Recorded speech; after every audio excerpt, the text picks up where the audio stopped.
Okay, what up, random rockers? Before we get to the review, I my last video apparently hasn't really.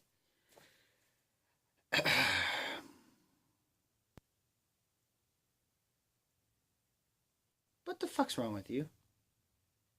Also, it's here now, not over there. It's moved up. Don't think it'll move up any further, but yeah, I don't care. I don't regret how I posted this video. I don't. Personally, I don't. I regret having posted it probably for the fact of the reactions that I've gotten. Other than that, and it's just the mere fact that honestly, when it came to that album in particular, the Art of Anarchy album,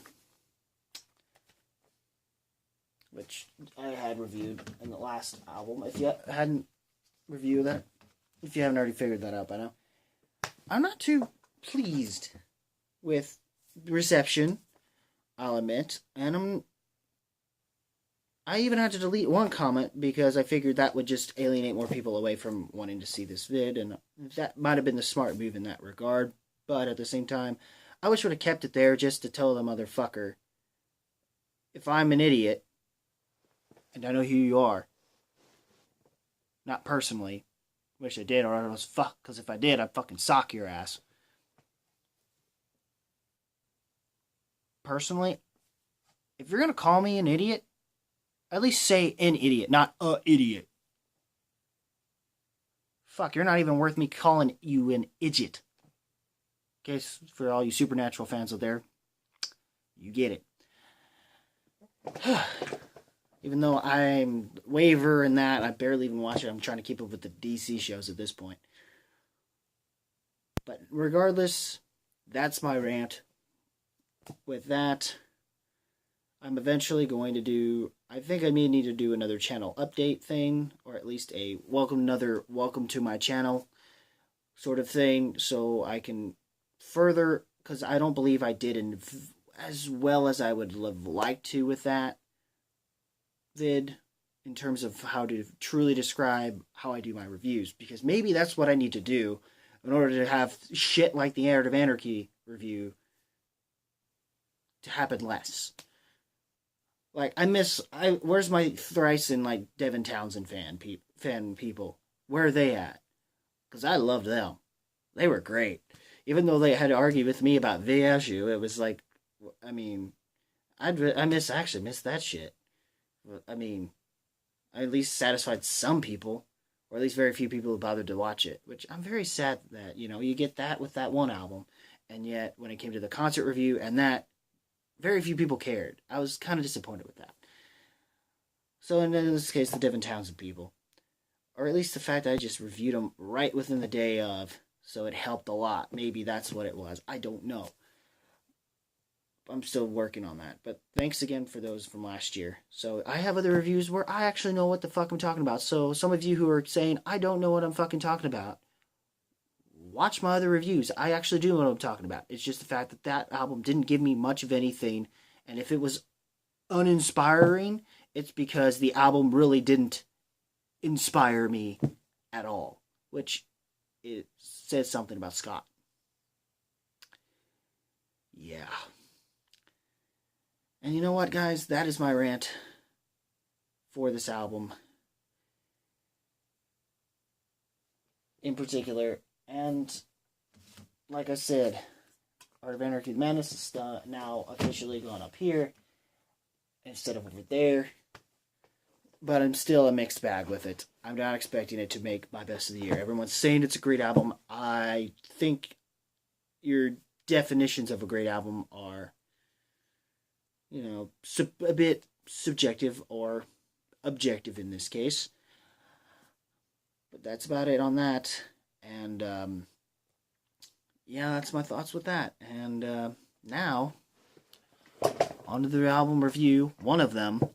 Also, before I get to that, actually, sorry about the not having posted Ghost in the Shell. I didn't get to see it like I was hoping for because my plans to have to see it fell through. And maybe that little extra money could have helped. It didn't matter. I'm so pissed. I'm so pissed about the Ghost in the Shell as well. That it didn't do as well. And the fact that Boss Baby had to be the one that beats it out. That movie wasn't even that good. They just need another family-friendly film. And Boss Baby doesn't really seem all that family-friendly from what I've heard. Or at least not all that. It's just maybe somewhat inoffensive, I guess. Or it's something trippy, apparently, from what I've heard from one reviewer. Ugh. I still hope I'm hoping to come out of this thinking Stuckman is right and not other reviewers. People are right about this movie. Fingers crossed on my end for that. I'm going to review it regardless. And since this coming week, there's nothing really on my end that I care enough for. I mean, sure, there's this weird Case of Christ that sounds interesting, but I doubt it will, do anything for me. So yeah, I'm not sure I'll see that, but I will hopefully see Ghost in the Shell. And that's all I have to say for that, and that's why that's not up, because I didn't get to see it. Plans happened, and I wanted to at least be able to hang out with a buddy. Though I did get to see a movie I was hoping to put in my 2016 list, but never made it because I didn't get to see it then. Same went for another movie I had mentioned in some past reviews, I believe. You'll know what it is if you see them. If you have seen them, or if not, go check those out. They're worthwhile. And yeah, that's about it. After this particular album, I will be reviewing eventually. I will review the follow-up to that. But it will probably be... They might both come up tomorrow. If not, one will be tomorrow, one will be Thursday. Plan for that. Hopefully Thursday. If not, Friday. We'll see what happens. And yeah. That's about it on that whole issue. But now, on with the actual review itself. Demon Hunter OUTLIVE, the band's 8th studio album.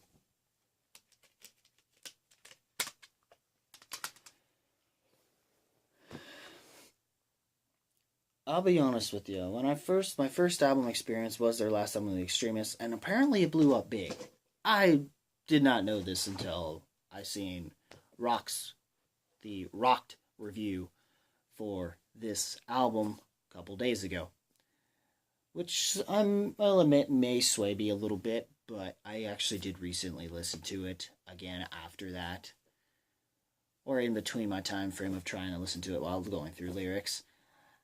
And I will say, this album and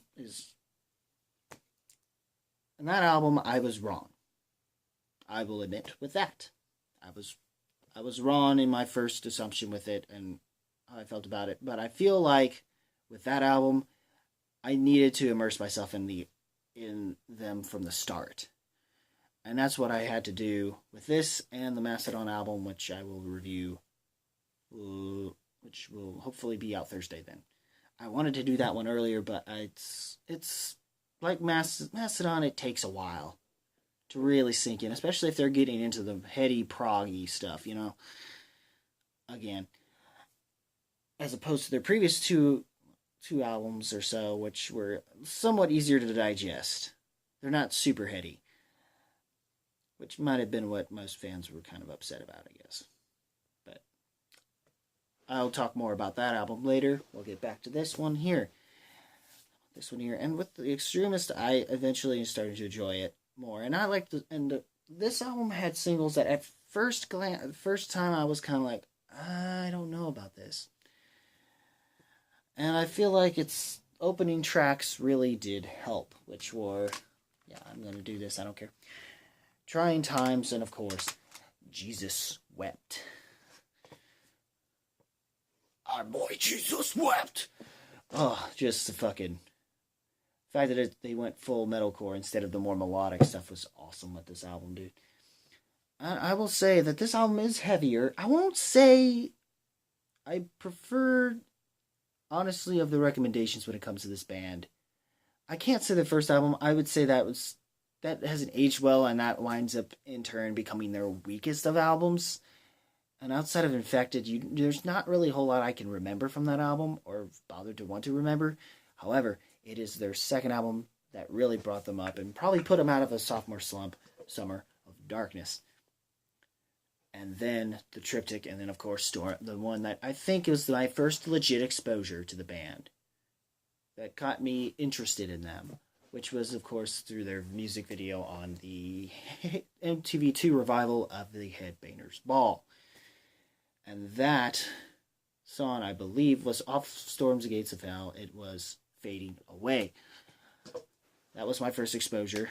I did not care for the follow-up single, probably because it was too soft, and I realized I needed to grow the fuck, and, eventually, in time, I would realize I needed to grow the fuck up and get over that bullshit.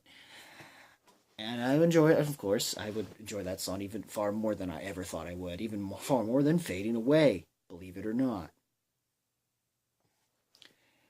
And that was my first exposure, and then eventually, through TVU, I eventually grew to enjoy a lot more on Demon Hunter stuff from there.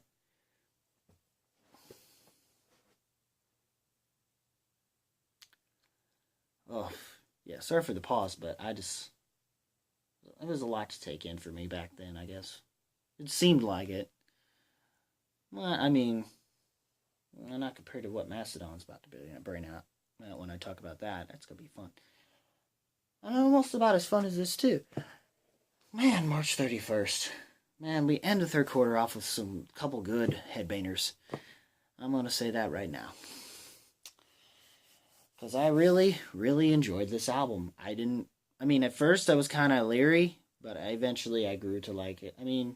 I liked it more than I thought I did, and then I wound up liking it even more, even on later listens. And like this, and the Rocked Review, really, that came out a couple days ago, really did kind of help me in that regard, sway me, I guess, in that regard as well. I'll admit to that. Luke Spencer, you do good work, man. Shout out to you, man. If you're watching, eventually I'll be a patron for you. Rock it down. Rock to go. Anyway. Yes, another thing, the only member I can remember, honestly, that I can remember via by name would be Ryan Clark, and especially the fact that he basically just does the same band logo symbol, but with a different form of artwork. That seems to fit the mold of what they're trying to do with this album. And Outlive, I guess, compared to some of their other contemporaries or peers, they seem to have outlived them.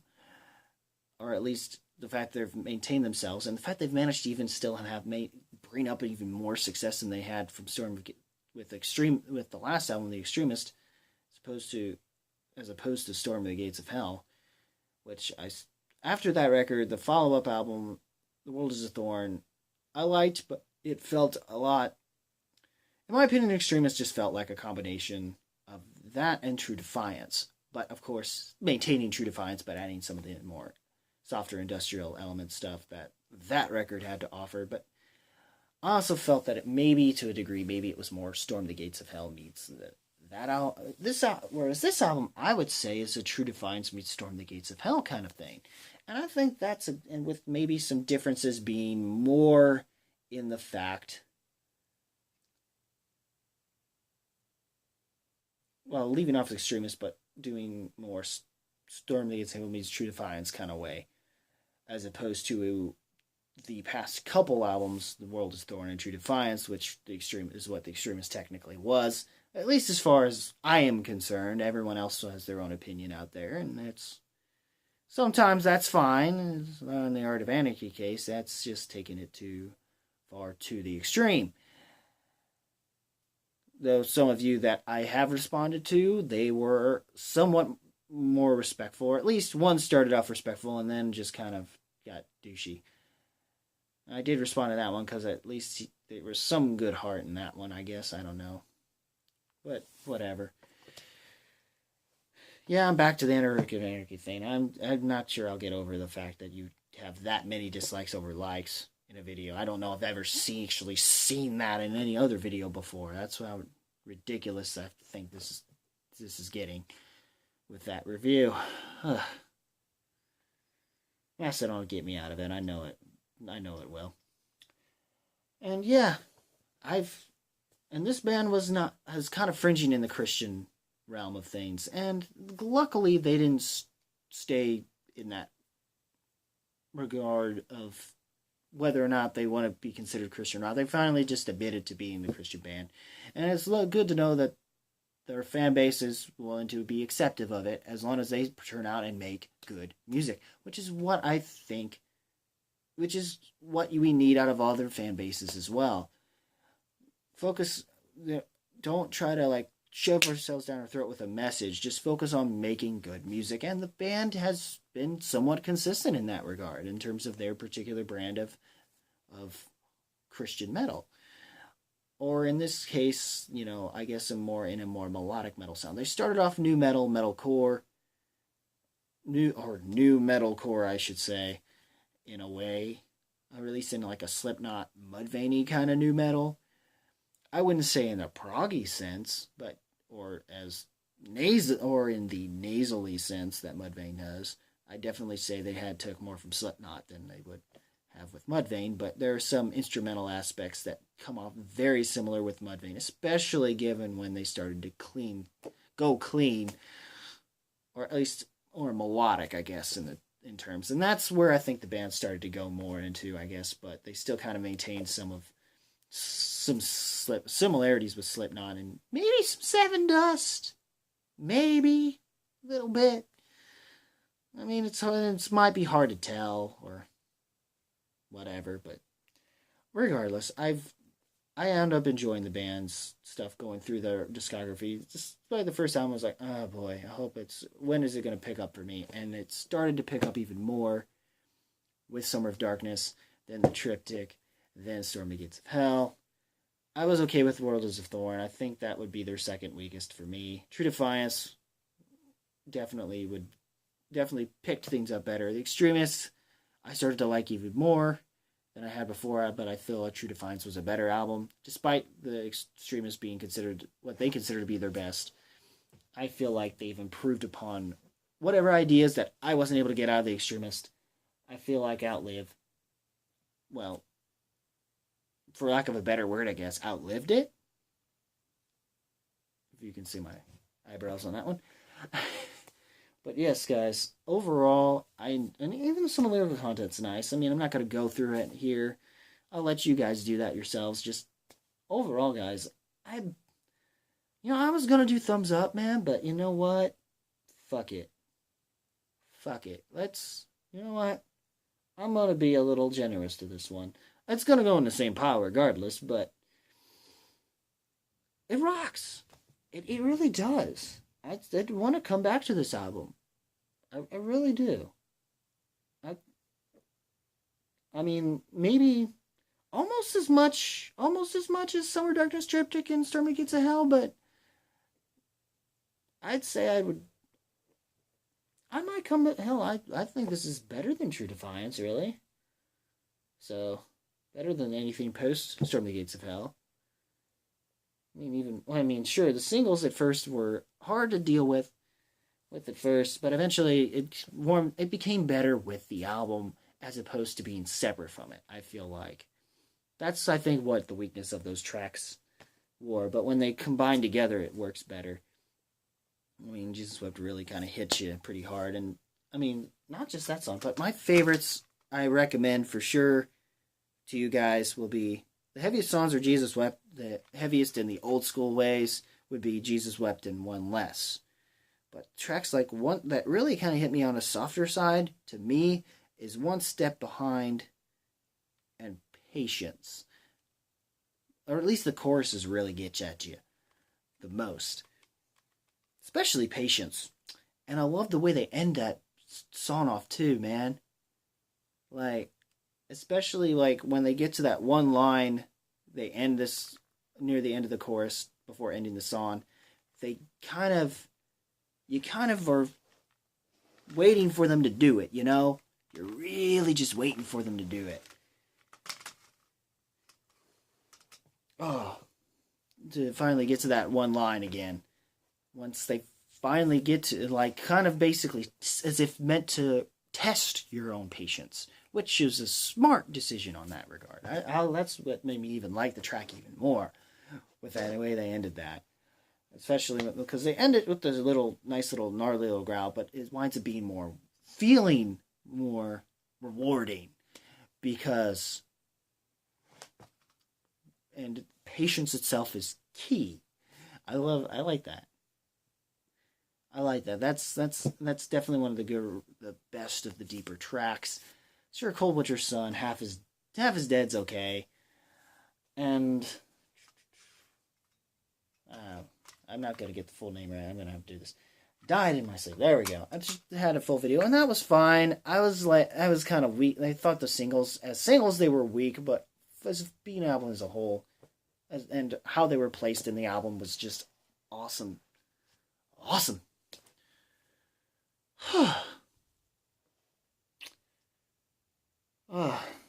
And of course, you going up here.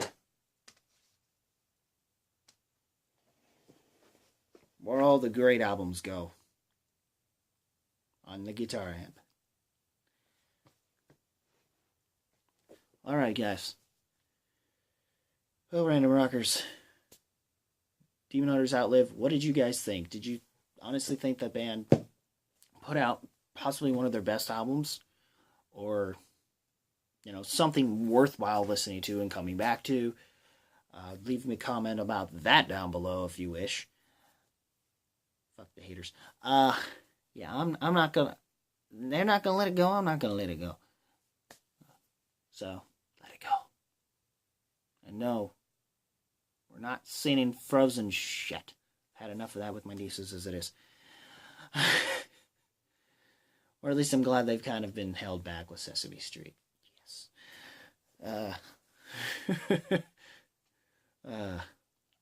Anyway. Well, let me know. Rock that like button with thrust if you must. As always, guys, keep it random, keep it real, keep it rocking. And with Mastodon and a delayed Ghost in the Shell, I'll see you in the next video. Take care, y'all. And please, please, please be excellent to each other and your original random rocker. It pays to do so. It pays due good diligence. Yeah, it's kind of storming over, starting to storm a little bit here, so yeah. Fun. Take care, y'all.